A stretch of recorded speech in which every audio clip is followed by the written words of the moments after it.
Some hurts stick with you forever, and some guys never forget the day their life fell apart. For 16 years, Griff Mallister has lived by himself near Bitter Creek Canyon, with scars that hurt more than just his skin. The big cowboy used to be a tough guy, running things in 3 areas with his gun. Then a big fight with some bad people changed it all. He promised to talk as little as possible and not let anyone get close. His little house is empty. His bed is always cold. Then one summer night, Delilah Rose rides up to his door. She's a widow who runs a place where stagecoaches stop, and she asks him something that shocks him. "Is your bed still empty?" For years, people were scared of him or forgot he was even there. But now Delilah's asking something that shakes up his quiet life. Why would a woman be brave enough to talk to the loneliest guy around? Before we go on, tell us where you're listening from. And if you like this story, hit that subscribe button because I've got something cool for you tomorrow. The quiet between them was huge, like a giant canyon. Griff stood in his doorway, super tall at 6 feet 8 inches, looking like a mountain blocking the sky. His rough hands held the door frame so tight his knuckles turned white, and his light blue eyes, which used to scare bad guys from Texas to Montana, stared at Delilah like she wasn't real. But Delilah wasn't a ghost. She sat on her brown horse, looking strong, like someone who's been through tough times and kept going. Her dark hair glowed in the sunset, and her practical dress showed she worked hard for a living. At 34, she carried herself like someone who loved big, lost it all, and still found a way to keep moving forward. "Well," she said, her voice warm like honey but strong like someone who doesn't give up. "Are you going to answer me, or are we just going to stand here till the coyotes start howling?" Griff tried to talk, but nothing came out. 16 years. 16 years since he said more than a few words to anyone. The last real talk he had was with his brother Jake, on that awful morning when everything went wrong. Since then, he just nodded, grunted, or said yes or no when he had to. The townsfolk left him alone. Even the preacher gave up, trying to help him. But here was Delilah Rose, asking a question that broke through all the walls he'd built. His little house stood behind him in the dim light, as lonely and quiet as he was. He built it from pine logs he cut himself in the angry years after the fight. It sat on a rocky spot where he could see anyone coming from far away. No surprises, no visitors, just how he liked it. Inside, it was bare, like a monk's room, a single bed made neat, a table with 1 chair, a stone fireplace that only warmed beans and coffee for years. On the fireplace shelf was the only decoration, a blood-stained Bible where he made his promise to stay quiet, his fingers touching the pages where his brother's blood dried 16 years ago.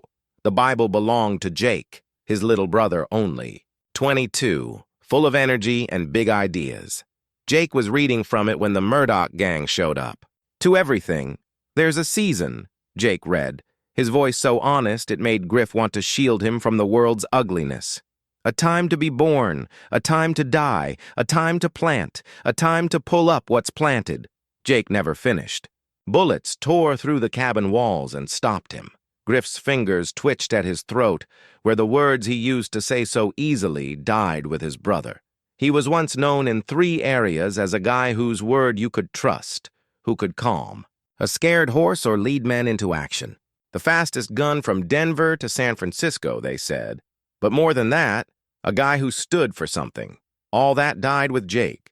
Delilah moved in her saddle, and it creaked in the quiet evening.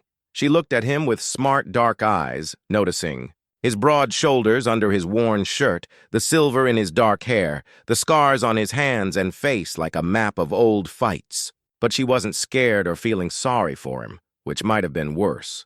"I know you hear me just fine," she said, her voice almost kind now. "Everyone in town knows you don't talk much, but I also know you're not crazy like some say. You're just carrying a load too heavy for one guy to handle alone." She was right, but he'd never say so. Every morning, Griff woke up to the same routine. Black coffee, tough biscuits, because he never learned to make them right, then out to care for his small herd of cows that kept him fed and clothed. He did his chores with focus, trying to fill the empty hours until night when the dreams came. The dreams were the worst. In them, Jake was always alive, laughing, asking about the future they planned. They were going to build something big, the Mallister brothers. Maybe a ranch, maybe a store. Jake was good with numbers and people, balancing Griff's skill with a gun. Together, they were unstoppable until Clayton Murdoch decided they were in his way. The name Murdoch still made Griff's jaw tighten hard enough to hurt. Clayton Murdoch, a rich guy who acted like he owned half of 3 counties and wanted the rest. He was rich enough to buy judges and sheriffs, mean enough to ruin anyone who crossed him, and clever enough to make it look legal. Murdoch started the fight, saying the Mallister land was his. He sent his hired guns to talk with bullets and fire, and he rode away free while Jake died in Griff's arms, saying sorry for leaving him alone. The law called it a land dispute, gone bad. No one wanted to hear about Murdoch's role, not when his money kept the town going and his power reached the territorial capital. Griff was told to take Jake's body and move on, find peace somewhere else. Instead, he buried Jake on the hill behind his cabin and made a promise. No more killing, no more violence, no more getting close to people who might die because of him. Silence would be his punishment. Loneliness, his burden. Now here was Delilah. Rose, 34 and twice widowed, asking him to break that promise. She ran the stage stop in Bitter Creek, a big place that was a hotel, restaurant, and meeting spot for travelers. It was good, honest work, but it put her in the spotlight, making some men think they could bother her. Men like Clayton Murdoch, who'd been sniffing around her place for months, making offers that weren't really offers and asking questions that weren't really questions. Everyone knew Murdoch wanted the stage stop. It sat at the canyon's narrowest point, controlling the only good route between the mining camps up north and the railroad down south. Whoever owned it could control all the trade in the area, and if that was Murdoch, he'd push out every small business. "I need protection," she said plainly, like she knew what he was thinking. "And you need, well, someone to ask if your bed's still empty." The words hit him like a punch. He hadn't realized how much he missed just talking to someone, the back and forth of 2 people understanding each other. For 16 years, he thought silence was enough, that loneliness was what he deserved. But standing there, looking at this brave woman who rode all the way to his place to ask such a personal question, he felt something wake up in his chest. Hope. It scared him more than facing a dozen armed men ever had. The sun was setting behind the canyon walls, painting the sky gold and red, reminding him of happier times when he and Jake sat on their old porch, planning their future and watching the stars. Jake would have liked Delilah, Griff thought, would have liked her straight talk, her bravery, her refusal to let life's hardness stop her. "I can cook," she went on, as if his silence was okay for now. "I can keep the house tidy without making a fuss. I can shoot a rifle if I need to, and I won't ask you to be someone you're not." She paused, her voice softer. "I'm not looking for love, Griff Mallister. I'm looking for a partner, a fair deal between 2 people who know life doesn't always give you what you want, but sometimes it gives you what you need. Partner."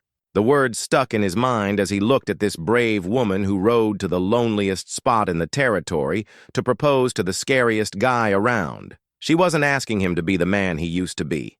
She was asking him to be the man he could still become. Behind him, his cabin sat empty.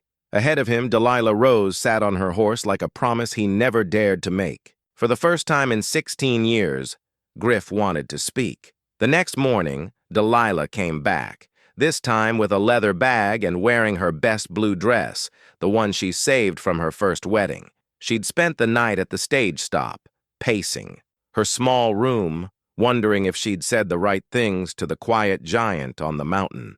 But Clayton Murdoch's threat still rang in her ears. 3 days to agree to marry him, or things would get bad. She'd seen what bad meant with Murdoch. Businesses burning down, accidents happening to people who said no, legal troubles popping up to ruin lives.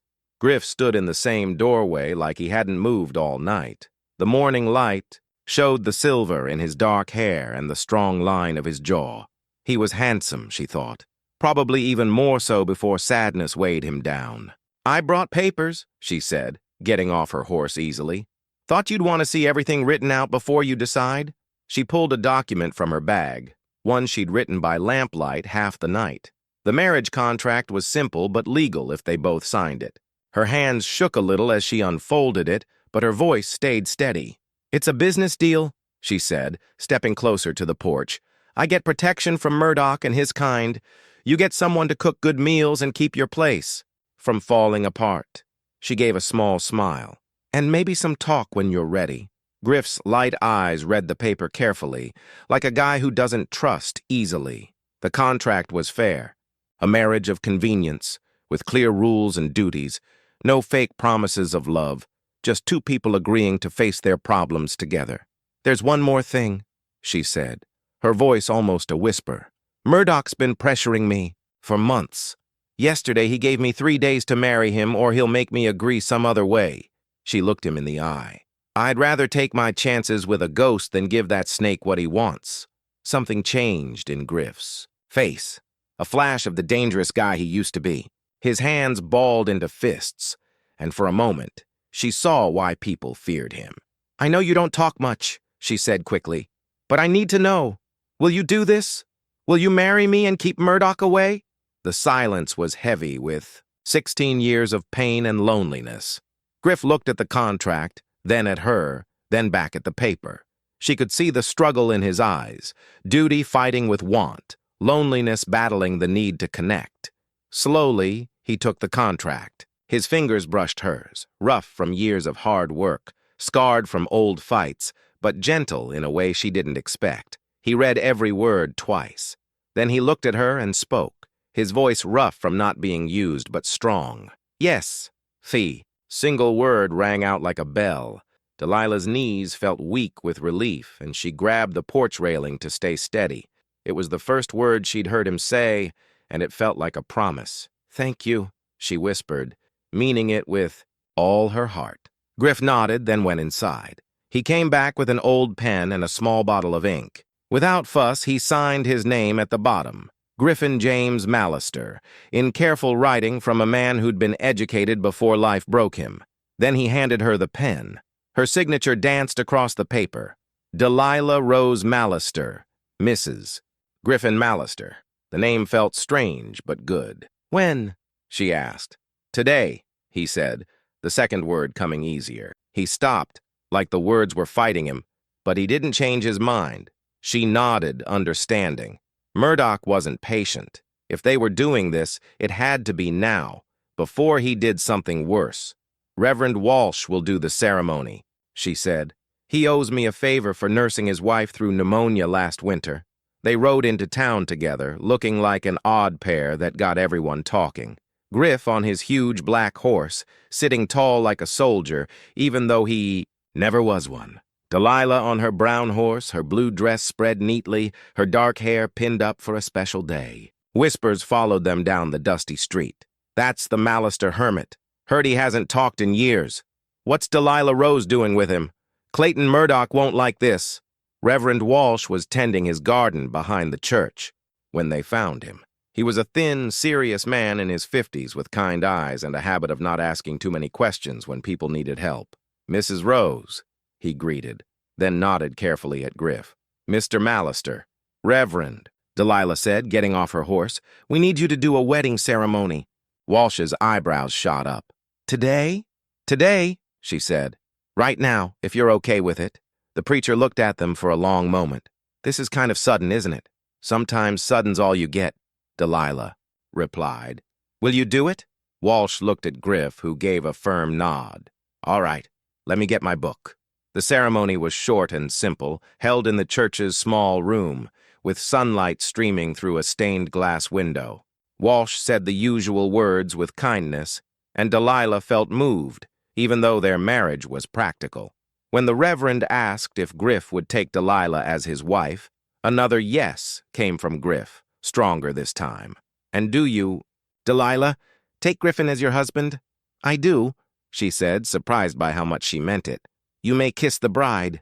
Griff looked nervous, and Delilah smiled to calm him. She stood on her toes and kissed his bearded cheek. His skin was warm, and he shook a little at her touch.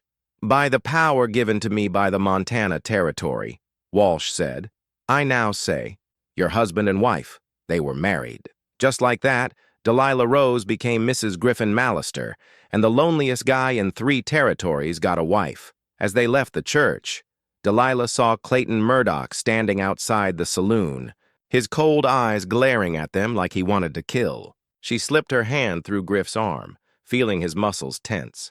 "Let him stare," she whispered.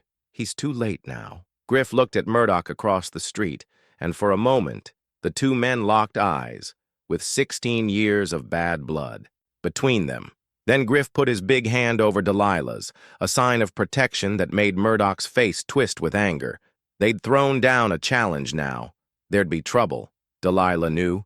Murdoch didn't forgive or forget. But as they rode out of town toward their new life, she felt something she hadn't in years. Hope for the future and the comfort of someone who'd stand by her no matter what came next. The quiet in the cabin was different now. Not the empty loneliness of being alone, but the warm feeling of 2 people learning to share a space. Delilah stood in the doorway with her bags, looking at her new home. It was just what she expected from a guy who'd lived alone for 16 years. Plain, bare, and cold. The single chair at the table seemed to laugh at the idea of company. The narrow bed was made perfectly, like it had been every day for years. But what hit her most was the total lack of anything soft or welcoming. No curtains, no rugs, no flowers, nothing that showed a life being lived instead of just survived. "I'll need to make some changes," she said softly, setting down her bags. Griff stood by the fireplace, looking unsure. He nodded once, then waved at the space around them, like he didn't know how to fit another person into his neat world. From her biggest bag, Delilah pulled out a small wooden box, worn smooth from years of use. Her recipe box, the one thing she'd kept from every home she'd had, filled with her mom's, grandma's, and her own cooking tricks. "First things first," she said, taking the box to the kitchen area. "A real meal." She found his pantry with just the basics. Flour, beans, coffee, salt, pork. Nothing that showed cooking was more than just staying alive. The iron stove worked but was barely used, its surface dull from neglect. As she started making a simple stew, she felt Griff watching her every move, not suspicious, but like he was seeing something amazing. The way she chopped onions fast, seasoned the meat with herbs from her box, and checked the timing and heat. "My grandma taught me," she said, not looking at him but knowing he was listening.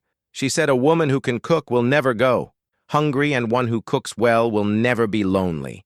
She smiled. "She also said a woman who can shoot straight will never be helpless. So I learned that too." The first word from Griff in an hour came as she browned the meat. "Good." She looked back and saw him nodding like he approved of her shooting skills.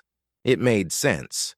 He'd been protecting himself for 16 years, so he'd want a partner who could do the same. As the stew cooked, filling the cabin with a warm, tasty smell, Delilah started making the place feel more like a home without overwhelming. Griff. From another bag, she pulled out blue-checked curtains she'd made for her room at the stage stop. "These might help," she said, holding them up to the windows. "They'll cut the glare, but keep the view." Griff thought about it, then helped her hang them. Working together in the small space was like a dance. She stepped aside so his height could reach the high corners, and he moved back to give her room to fix the fabric. Their hands touched sometimes, and each time Delilah felt him tense, like touching someone was something he had to think about. When they finished, the cabin looked different. The harsh light turned warm and golden, and the place felt less like a hideout and more like a home. "Better," Griff said, and there was a hint of wonder in his voice. Dinner was a big deal for both of them. Delilah set the table carefully, using 2 plates she brought from town since Griff only had one of everything. She found some wildflowers near the cabin and put them in a tin cup for the table. Small changes, but they made the space feel different. Griff sat across from her, his big frame making the chair look tiny. He ate slowly, like he was enjoying not just the food, but the whole idea of eating with someone. "You're a great cook," he said finally, the words coming easier now. "Thank you." She smiled across the table. "It's been a while since I cooked for someone who liked it." They ate quietly after that, but it was a nice quiet, not the heavy silence from before. This was the kind of quiet where two people don't need to talk all the time. After dinner, as Delilah washed dishes by the window, she noticed Griff moving, around with purpose. When she turned, he was pulling an old trunk from under the bed, taking out blankets and pillows. "I'll sleep on the floor," he said, not looking at her. "You take the bed." His kindness touched her more than big, romantic words could. This was a guy who knew trust took time. That feeling safe meant knowing your space would be respected. "That's sweet," she said, "but the floor's no place for a guy your size. We can share the bed like grown-ups. I trust you to be a gentleman."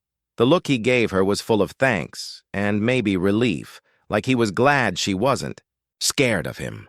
As the sun set and the cabin got quiet, they figured out how to share the space. Delther days into their marriage, Delilah found a hat.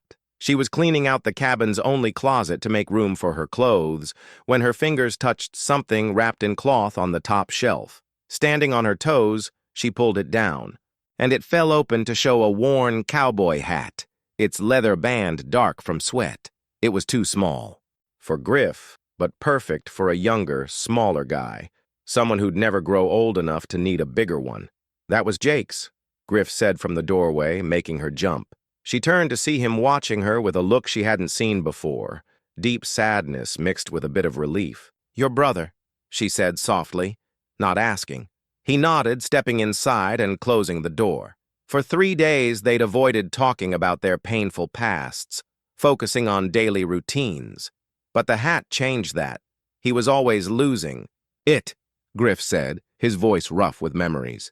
"Mama used to get so mad at him for not taking care of his stuff. But Jake would get distracted by a butterfly or a cool rock and leave that hat on a fence post somewhere." A small smile crossed his face. "I must have ridden back over our old trails 100 times looking for that hat." Delilah held the hat gently, like it was fragile. "How old was he?" 22, Griff said, the words heavy. "Old enough to think he could do anything. Young enough to believe the world was fair." She waited, sensing more. Griff moved to the window, staring at the canyon walls like they held his past. "The morning they came for us, Jake was reading his Bible. He always did that after breakfast, said it got his mind ready for the day. He was reading Ecclesiastes, about there being a time for everything." Griff's hands gripped the window frame. A time to be born, a time to die, a time to plant, a time to harvest. "He never finished," Delilah said quietly. Griff turned, surprised. "How'd you know?" "Because you carry that kind of pain in your shoulders," she said. "And because I know what it's like to lose someone you love in the middle of a talk." Her first husband, Thomas, was shot by robbers while carrying money to the bank, right as he was telling her about his plans to grow their business. He'd been holding a letter to his sister, the ink still wet with words about starting a family. "I'm sorry," Griff said, his voice full of real care. "And I'm sorry about Jake," she said, holding up the hat. "Should I put this back?" "No," he said quickly, like he'd already decided. "He'd have liked you, would have teased me about getting a wife, but he'd have thought you were great." Griff stepped closer, touching the hat's worn edge. "Maybe it's time." This saw daylight again. That evening, as they ate dinner, Griff started talking, not easily, but like someone opening a door that had been locked too long. He told her about growing up on a small ranch outside Silver Creek, how their parents died in a wagon crash when Jake was just 16, leaving Griff to raise him, how they built their name together, Griff's gun skills matched by Jake's way with people and numbers. "We were gonna buy land up north," he said, pushing food around his plate. "Jake had it all planned. How many cows we'd run, what a house would cost, even names for the horses we'd breed." His voice got quiet. He had big dreams for a young guy. "Dreams aren't silly just because they don't happen," Delilah said. "They're only silly if you never try for them." His face softened, like she'd let him remember Jake with love instead of just pain. Later, as they got ready for bed, Griff surprised her by speaking again. "Clayton Murdoch rode by today while you were at the spring." Delilah's hands froze on her dress buttons. "What did he want?" "To congratulate me on my marriage," Griff said, his voice bitter. "Said he hoped I'd be happy with my new wife for as long as it lasts." A chill ran through her. She'd expected trouble, but this made it real. Did he threaten you outright? Murdoch's too smart for that, Griff said. He makes his point without saying anything you could use in court. His jaw tightened. But he's not. Done with us. That night, Delilah lay awake, listening to the canyon sounds, an owl hooting, wind in the pines. Griff's breathing was steady, but his shoulders showed he wasn't sleeping either. Griff, she whispered, whatever comes, we'll face it together. His hand found hers in the dark, his rough fingers lacing with hers. Together, he said, like a promise. In the morning, she woke to see Jake's hat on a peg by the door, catching the sunlight through her blue curtains. It felt right, like Jake was okay with their new start. When Griff saw her notice, he smiled. A real smile, the first since their wedding. Figured it was time, he said simply. Delilah kissed his cheek, the move feeling easier now. Jake would be proud of you. Maybe, Griff said, adjusting the hat. But I think he'd be prouder I found someone brave enough to share my empty bed. The words were light, but they meant so much, making her heart skip. They were building something, she realized. Not just a deal, but a real partnership based on respect, shared troubles, and healing old hurts. Outside, the canyon woke to a new day, and whatever it brought, they'd face it together. The first time Griff touched her with more than just politeness was when they were fixing a fence damaged in a summer storm. Delilah held a post steady while he hammered, and when she moved her hand, it brushed his arm. Instead of pulling away like usual, he let his skin stay against hers.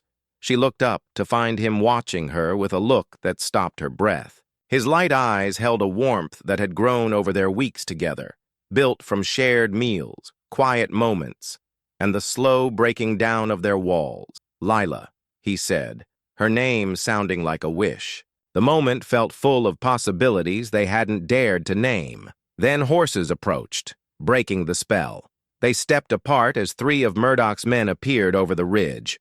The leader was Silas Crenshaw, a skinny guy with a mean face, Murdoch's main bully. The other 2 were tough guys who lived for fighting, with cold eyes and cruel grins. "Mallister," Crenshaw called, stopping his horse 20 feet away. "Mr. Murdoch sent us to check on you and your new wife. Make sure married life's treating. You okay?" Griff moved to stand between Delilah and the riders. She felt him change, his easy warmth replaced by a tense readiness for trouble.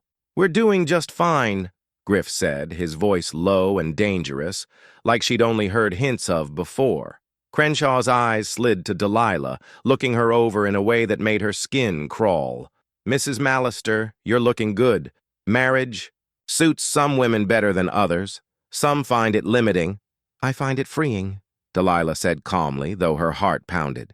"Nothing like having a partner you can count on." One of the other men, a big guy with scarred hands, leaned forward.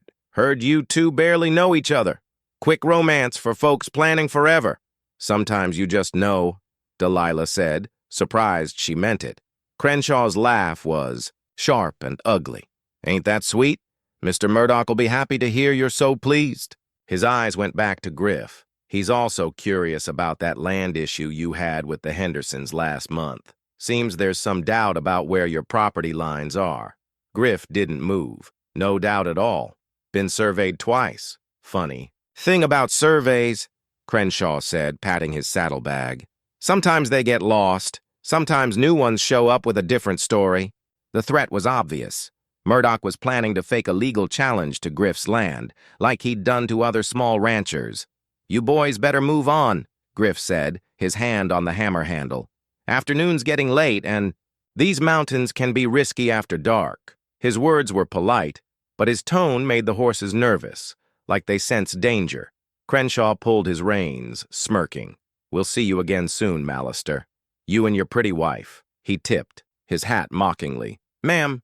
They rode off slowly, showing they weren't scared. But Delilah noticed them looking back until they were far out of rifle range. "How bad is it?" she asked when they were alone. Griff was quiet, his jaw tight like he was chewing on something. "Bitter.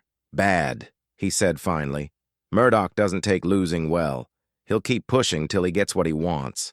"Or what?" His eyes met hers, heavy with 16 years of loneliness. "Or till someone stops him for good." That evening, by the fire after supper, Delilah looked at her husband with new eyes. The lamplight showed the scars on his hands and face, like a map of old fights. She was used to his size, his quiet strength, his careful ways. But tonight, she saw the man he was before sadness sent him into hiding. "Tell me about your first marriage," he said suddenly, like he knew what she was thinking. The question surprised her. They'd only lightly touched on their past losses. But maybe it was time for deeper truths. "Thomas was a good man," she said, leaning back. "Kind, honest, hard-working. We met when he started the stage line through Bitter Creek. I worked at the hotel, and he'd always stop to chat." She smiled. "He courted me for 6 months before he asked me to marry him." "Did you love him?"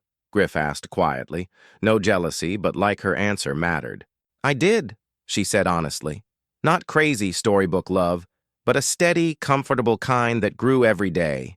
He made me feel safe, valued. We were building something together." Griff nodded slowly. "That's rare." "It is," she said, then asked, "What about you? Was there ever anyone before?" She waved at the space between them. "Once," he said, so quiet she leaned closer. "Her name was Sarah, a doctor's daughter from Silver Creek. We planned to marry after Jake and I got settled." "What happened?" "The feud happened. After Jake died, after I swore to stay quiet, she tried to wait for me, tried to understand why I wasn't the man she loved anymore." His hands tightened. "But how could I ask her to live this life?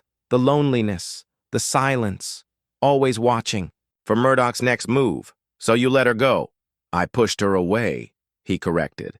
"Made sure she knew there was no future with me. She married a banker from Helena, has 3 kids now, I hear." The pain in his voice was fresh, even after years. Delilah reached out, covering his hands with hers. "You were protecting her," she said. "Like you're protecting me now." "Am I?" He turned his hands to hold hers. "Or am I being selfish keeping you here when Murdoch could get you killed?" His touch warmed her arms, sparking feelings she'd tried to ignore. "That's my choice," she said firmly. "And I choose to stay." His face changed, and his voice was rough with feeling. "I never thought I'd want to touch someone again. Never thought I'd care about anything but getting through each day." His thumb brushed her knuckles. "But you make me want things I stopped hoping for 16 years ago." The words built a bridge they weren't ready to cross yet, but the foundation was there. Respect, shared danger, and realizing their practical marriage was becoming something real. A photograph fell from an old book, Pilgrim's Progress, while Delilah organized Griff's small book collection. It landed face down on the floor. She almost didn't look, respecting Griff's private pain, but the careful way it was tucked away made her curious. When she flipped it over, her breath caught. The photo was cracked and water-stained, but showed 4 people in front of a small ranch house: a serious man with Griff's strong jaw and light eyes, a small woman with a kind smile, a young Griff, barely grown but already tall, and a boy about 18, grinning big. "That's us," Griff said from the doorway, his voice soft with memories. "Last Christmas before Ma and Pa died." Delilah looked up to see him watching her, looking open and almost shy, like he was sharing something precious. "Jake wanted that photo," he said, stepping inside. "Cost us a week's pay, but he said we needed something to remember the good times."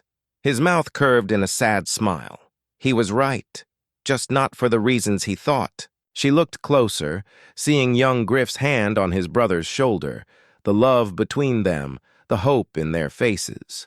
"Your mom was beautiful," she said. "Jake took after her. Her smile, her way of seeing the good in people." Griff sat beside her on the bed, his warmth close. "Pa said Jake could charm anyone, and Pa had a gentleness I never got. He could calm a scared horse just by talking, or soothe a crying baby." Griff's hands flexed. These hands were made for fighting, always have been. "That's not true," Delilah said firmly, setting the photo on the table. "Your hands have been nothing but gentle with me." Her words hung heavy. Over their weeks together, she'd noticed how Griff always asked before touching her, always careful not to hurt her. "I've been thinking," she said, her heart racing, "about what you said, wanting things you gave up on." He went still. "Lila, I want them too," she said quickly. "The closeness, the partnership, more than just a deal." She faced him fully. I want to be your real wife in every way. For a moment, she thought he'd go quiet again. His face showed a battle, want fighting fear, hope against duty. Then he cupped her face in his hands, his rough thumbs soft on her cheeks. Are you sure? He asked, his voice thick. Once we do this, we can't go back. I don't want to go back, she whispered. Do you? His answer was a kiss, full of 16 years of loneliness, trust, and two broken people finding healing. When they pulled apart, both were out of breath. I love you, he said, like a secret he'd held forever. God help me, I love you more than I thought I could. I love you too, she said, amazed at how right it felt. My quiet, gentle giant who says so much without words. What followed was a moment that changed them both. Where there'd been distance, now there was closeness. Where there'd been politeness, now there was passion. They moved together carefully, learning each other, valuing what they shared. Afterward, in the narrow bed, Delilah felt reborn. The cracked photo on the table seemed to smile, like the Mallister family approved of their new chapter. What now? She asked softly, her head on Griff's chest. His arms tightened. Now we build something worth fighting for, he said. And when Murdoch comes, because he will, we'll be ready. The next morning brought news that proved Griff right. Tom Henderson, their neighbor, rode up, worried. Griff, Lila, he said, taking coffee with shaky hands. Bad news. Murdoch's been to the territorial judge about land disputes in this valley. Says most of the property lines here are wrong. Delilah's blood went cold. This wasn't just a personal fight. It was Murdoch trying to steal land from every small rancher. How many families? Griff asked, his voice calm but deadly. About a dozen, Tom said. Us, the Crawfords, the Murphys up north. Anyone who won't sell to Murdoch. He shook his head. He's being smart, using the law, not guns, to make it look legit. What does he want? Delilah asked, though she knew. Same as always, Tom said grimly. Control of the whole valley, every ranch, every water source, every route between the mines and the railroad. If he gets that, no one can stop him. After Tom left, Griff stood at the window, staring at the canyon that had been his home for 16 years. When he spoke, his voice carried a big decision. It's time, he said. Time for what? Time to stop hiding, he said. Time to speak up for what's right. Time to remember some things are worth fighting for no matter what. Looking at her husband, her lover, her partner, Delilah felt proud. The silent hermit of Bitter Creek Canyon was ready to speak, and Murdoch was about to face a man he'd underestimated. A letter came on Tuesday, brought by a scared young man from the post office, his horse sweaty and his hands shaking as he handed Griff an official-looking envelope. Mr. Mallister, this came on yesterday's stage. Marked urgent, he said, his voice cracking. Griff frowned at the fancy paper and strange seal. The return address chilled him. Murdoch Holdings, Territorial Office, Helena. Thank you, he told the boy, who turned his horse and rode off fast. Delilah came out, seeing Griff's face and knowing it was bad. What is it? Instead of answering, Griff opened the letter. His face darkened as he read, then he handed it to her without a word. The letter was full of fancy legal words, but it was clear. Murdoch's lawyers said the land grants for Griff's property, and most others in Bitter Creek Canyon, were wrong. They had 30 days to go to court and defend their claims, or lose. Their land to the rightful owner. This is impossible, Delilah said, reading it again. Your family's been here over 20 years. The grants were legal, surveyed right. Look at the signature, Griff said grimly. At the bottom was James Crane, Esquire, from Blackwood Crane, Associate Sand. The same James Crane who was the land commissioner 16 years ago, who gave the Mallisters their grant, and who was now clearly working for Murdoch. He's been planning this for 16 years, Griff said, his voice heavy with realization. Maybe longer. But what Delilah found behind the legal paper made her freeze. A second letter, in Murdoch's own handwriting, addressed to Griff. Mallister, it read, you've seen the legal papers and know your time on my land is over, but I thought you'd want some extra info my lawyers left out. Remember the morning your brother died? How my men knew exactly where to find you, your hidden weapons, your defenses. Someone told them. Someone who knew your habits, your hiding spots, your weaknesses better than anyone. Someone who owed me a big gambling debt and paid it with info. Jake didn't die in a random land fight, Griffin. He died because someone he trusted betrayed him for money. Someone who sat in your cabin, ate your food, called you brother, then rode to me with your secrets. I'll let you guess who, but he died badly 6 months later when he tried to blackmail me. Some people never learn. Your loving neighbor, Clayton Murdoch. P.S. Give my regards to your lovely wife. I hope she's more loyal than your old friends. The letter fell from Delilah's hands.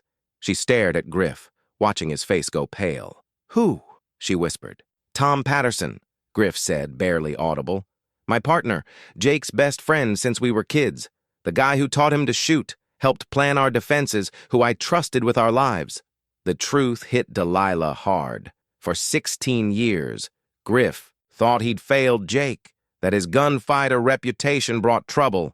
But it was a lie. Jake died because of a friend's betrayal, planned by Murdoch. The oath, Delilah said, understanding the silence.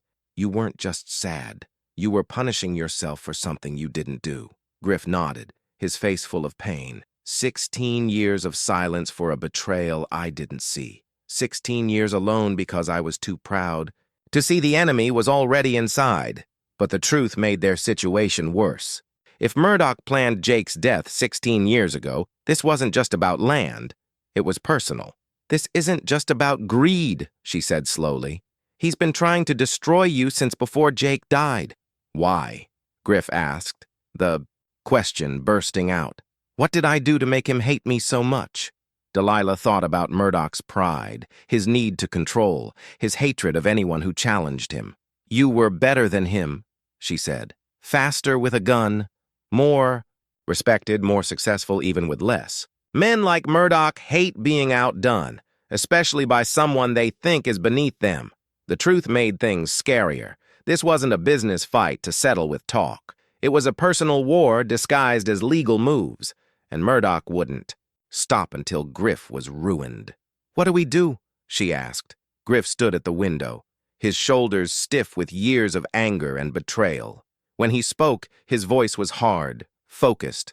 We fight, he said, not just for our land, but for everyone in this valley under Murdoch's shadow. Tom Patterson betrayed us, but there are still good people worth saving.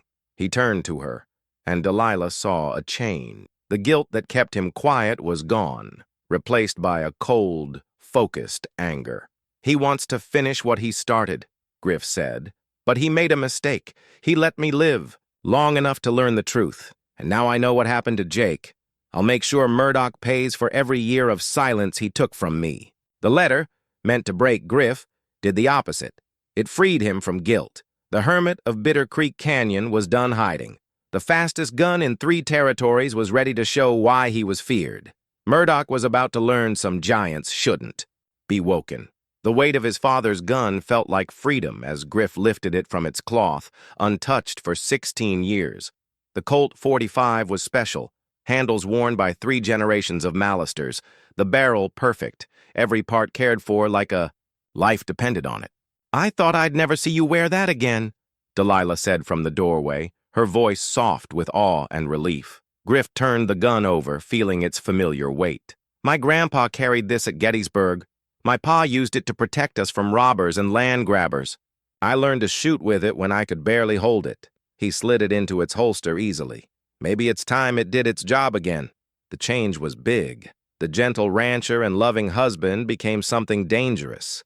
The man whose name once made people cross the street. How's it feel? Delilah asked, looking for any sign of the old guilt. Like coming home to myself, he said, surprising them both. I thought that part of me died with Jake, but it was just sleeping, waiting for something worth waking for. The past week had turned Bitter Creek Canyon into a war camp. News of Murdoch's legal threat spread fast, and the valley's people reacted strongly. Tom Henderson, 73 and slowed by arthritis, took charge of the defense like a soldier from 3 Indian wars. Murdoch's got more men, he said at a meeting at his ranch. but we know every rock, every tree, every hiding spot. We're fighting for our homes, our families, our right to live. That's worth more than all his hired guns.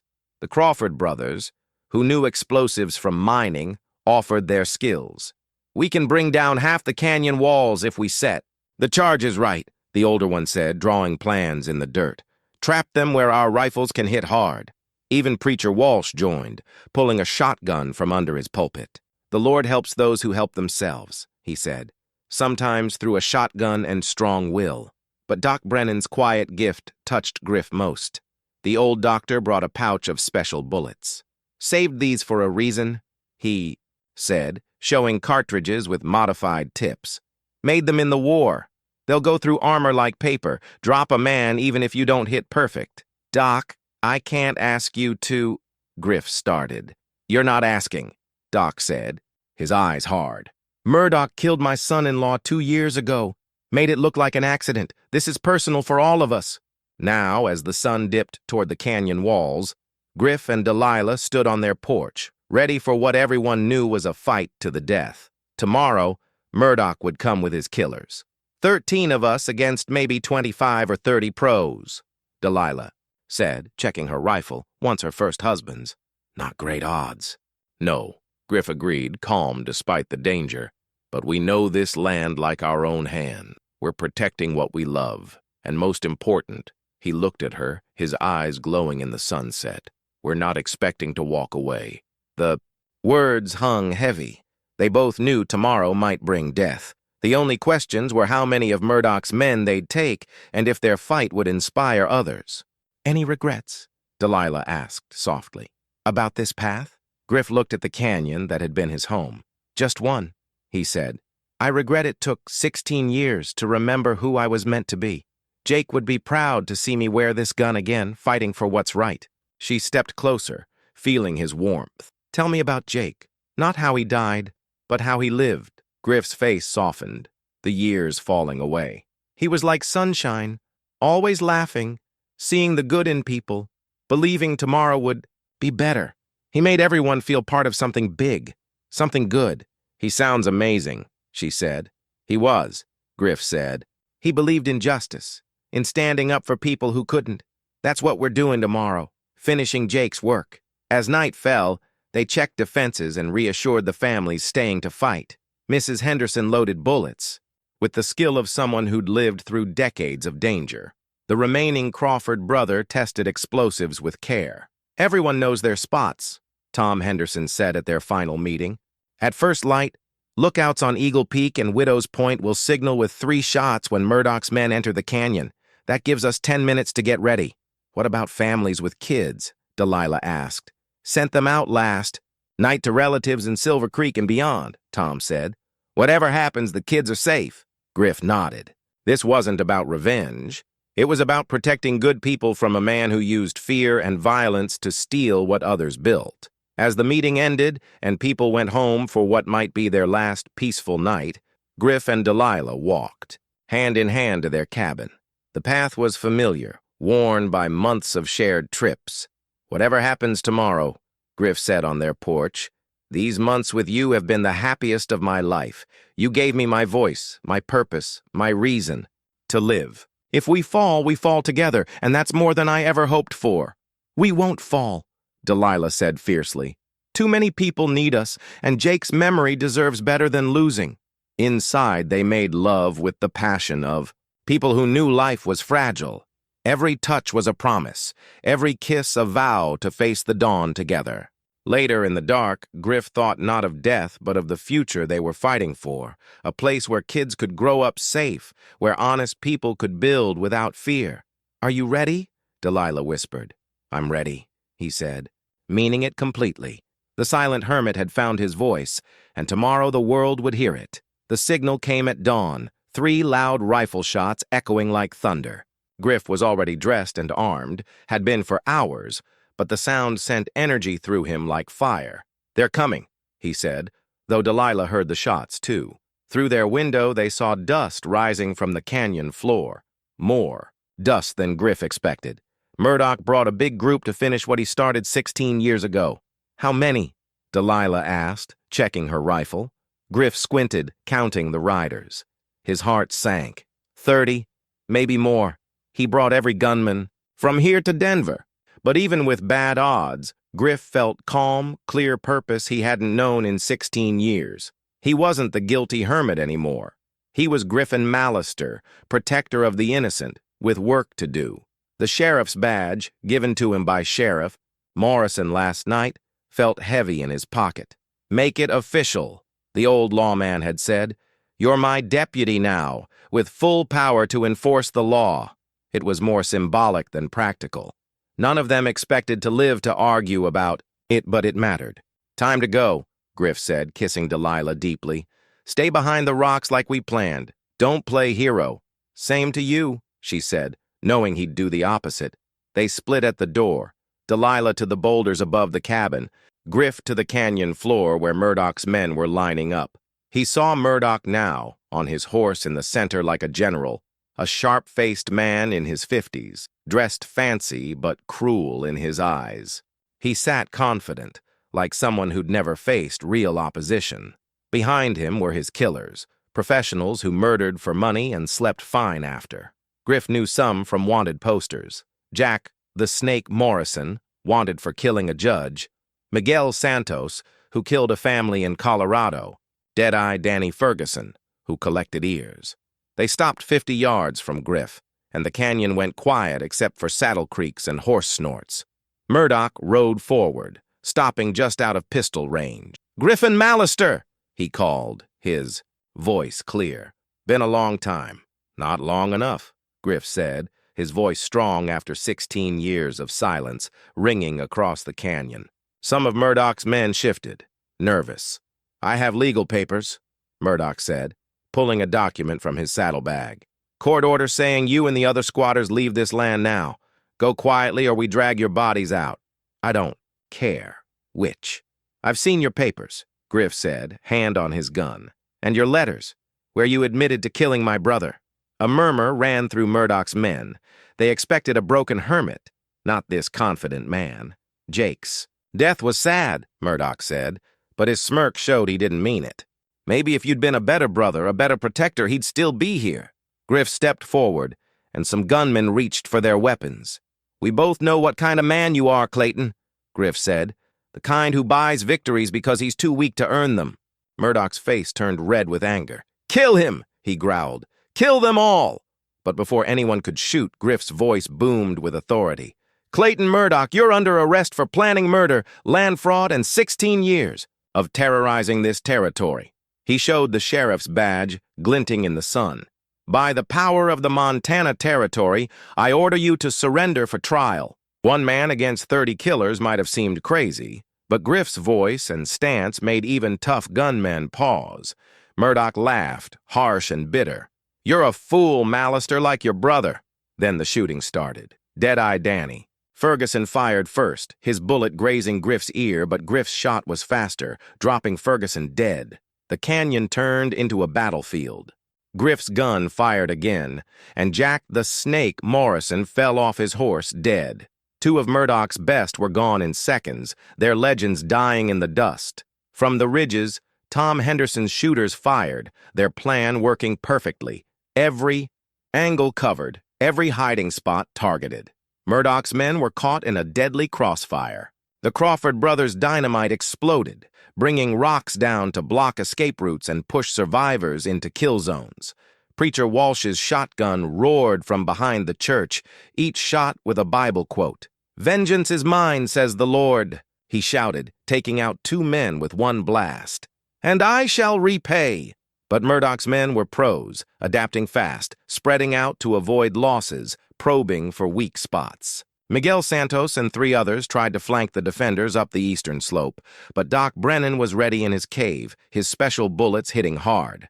"Come on, you bastards," he yelled, firing with precision. "I've got medicine for you all!" The fight raged across the canyon, brutal and unforgiving. Neither side gave up, knowing only one would survive. Smoke filled the air, making it hard to see. Griff moved like a storm, his 16 years of peace gone, every gunfighting skill sharp again. He ducked behind a log as bullets flew, then fired, dropping another killer. From her rocks, Delilah's rifle fired steadily, each shot protecting Griff and their community. "That's for threatening my neighbors," she shouted as a man fell. "And that's for 16 years of scaring good people." But the numbers started to win. Tom Henderson was shot in the shoulder, barely holding his rifle. One Crawford brother lay dead behind his rocks. Preacher Walsh was hit in the leg, struggling to reload. Their ammo was low, their spots weakening under heavy fire. Griff was pushed back toward the cabin, pinned by 7 or 8 gunmen. This was how it'd end, he thought, not in glory, but worn down by numbers and skill. He thought of Jake, their dreams, the 16 years of silence. Then Delilah's scream cut through the noise. He turned to see Miguel Santos dragging her from her hiding spot, his wounded arm around her throat, his gun at her head. "Enough!" Santos yelled, his voice echoing. "Stop shooting, or she dies now." The canyon went quiet except for the groans of the wounded. All eyes were on Delilah, struggling, the gun at her head, and Griff, frozen, his gun half raised. Murdoch stepped from behind a wagon, his fancy clothes torn but his eyes gleaming with cruel victory. He held the valley deed, the paper that could save the family's land. "It's over, Mallister," he said. "You fought better than I thought, killed more of my men than I expected. But you're outnumbered, outgunned, out of options." "Let her go," Griff said, his voice steady despite his fear. "Your fight's with me." "My fight's with anyone in my way," Murdoch said, waving the deed. "Your wife chose to fight me. She gets the consequences." He tore the deed, letting the pieces fall like broken dreams. "Just like you all will for defying me." Griff's world shrank to Delilah's face and the gun at her temple. After all they'd built, was it ending in surrender and death? 10 seconds, Murdoch said. "Drop your weapons, or Santos shows what happens to women who step out of line." Then Griff saw something. Delilah's eyes weren't scared, but hopeful, looking past him, trying to tell him something. He heard horses approaching, and Murdoch's face showed doubt. Sheriff Morrison appeared over the canyon rim, leading a huge group, ranchers, townsfolk, miners, even soldiers from Fort Brennan. Word of the fight had spread, and the response was massive. "This is Sheriff Morrison," he boomed. "You're surrounded, outnumbered 10 to 1. Drop your weapons or face the consequences." Murdoch's men, shaken by the defenders, fight, saw no way out. In that moment, Delilah elbowed Santos's wounded shoulder, broke free, and dove behind a boulder. Griff's shot killed Santos before he could react. The final shot echoed in the quiet canyon. Murdoch's remaining men dropped their weapons, knowing they were beaten. Murdoch stood alone, his empire falling apart. The torn deed lay at his feet, but Griff knew there were copies. The legal win was as real as the fight. "It's over, Clayton," Griff said, holstering his gun and walking toward him. "Your terror ends today." Sheriff Morrison's men rounded up Murdoch's survivors. Murdoch looked small, defeated, unable to believe he'd lost. "This can't be," he whispered, staring at the ruined deed. "I had it all planned." "You forgot one thing," Griff said, picking up the deed pieces. "When good people stand together, they're stronger than money or hired guns. Some things are worth dying for, and that makes them worth living for." As the dust settled and the wounded were helped, Delilah ran to Griff, their embrace tight and desperate. "Is it really over?" she whispered. "It's over," he said, holding her close. "Murdoch's done. The valley's free, and it'll stay that way." Around them, people came out of hiding, blinking in the sunlight like they'd woken from a long nightmare. Justice had come, carried by courage and community. The wedding rings shone in the afternoon sun as Reverend Walsh blessed them, his voice strong despite his bandaged leg. The simple gold bands weren't fancy, but they meant love given freely. "Do you, Griffin James Mallister, take Delilah Rose to be your wife, to love and cherish forever?" "I do," Griff said clearly. No hesitation, just a man who'd found his purpose and partner. "And do you, Delilah Rose, take Griffin to be your husband through good times and bad?" "I do," she said, tears of joy in her eyes as she looked at her world. "By the power of God and this community, I pronounce you husband and wife," Walsh said. "What God joins, no one can break." Their kiss was different from their first shy 1 month ago, a kiss of two people who'd faced the worst and come out stronger, their bond forged in danger and sacrifice. The crowd cheered, a sound unthinkable weeks ago when Murdoch's shadow loomed. Murdoch was gone, taken to the Capitol in chains for trial, likely to hang. His gunmen scattered, spreading word that Bitter Creek Canyon wasn't a place for killers anymore. The fake land claims were dropped, exposed as fraud. But more than that, the community's spirit was reborn. People who lived in fear now stood, tall, knowing they could count on each other. Tom Henderson, arm in a sling, was Griff's best man. Doc Brennan, who survived 3 bullet wounds through sheer will, was there despite his wife's worries. The Crawford brothers made it, thanks to Doc's surgery skills. The reception was at the Stage Stop, now a community hub for good food and safe company. Bullet holes in the walls were fixed, but Delilah left one as a reminder of the shot that nearly killed Griff. "Helps folks remember," she said. "Freedom isn't free, and good people sometimes have to fight." As the party went on, kids surrounded Griff, asking about the big fight, his guns, his speed. "Tell us how you faced 30 bad guys alone, Mr. Mallister," young Billy Henderson begged. "Wasn't alone," Griff said gently, arm around Delilah. "Had the best partner and the best neighbors. The real lesson isn't about being fast with a gun. It's knowing what's worth fighting for and not fighting alone." Later, as guests left and the lamps burned low, Griff and Delilah walked home, hand in hand. The cabin had grown. A new kitchen, a bigger bedroom, a porch with a swing Griff built for their anniversary. Delilah's curtains moved in the windows, her flowers blooming by the door. It was a home now, not just a shelter. "Any regrets?" Griff asked, settling on the swing. "Just one," Delilah said, cuddling close, "that it took us so long to find each other." "We found each other when we needed to," he said. "Maybe that's how it works." Above, the stars shone, the same ones that watched countless couples build in this tough, beautiful land. Music drifted from town, where people celebrated their freedom. "What's next?" Delilah asked. "Next, Mrs. Mallister, we go inside and start the rest of our lives," Griff said, offering his hand like on their wedding day. "We've got a ranch to build, a community to grow, and maybe some little Mallisters to carry the name." "Maybe," she said, taking his hand and standing. "But definitely we've got each other, and that's more than we ever hoped for." As they walked inside, Griff looked back at the canyon. 16 years of silence ended, not quietly, but with a love that echoed off the walls and changed everything. His bed would never be empty again. His voice would never be silenced by grief or guilt. His heart, once cold as winter mountains, now burned with warmth for the rest of his days. Some questions, Griff knew, were worth waiting a lifetime to answer, especially when the answer was yes.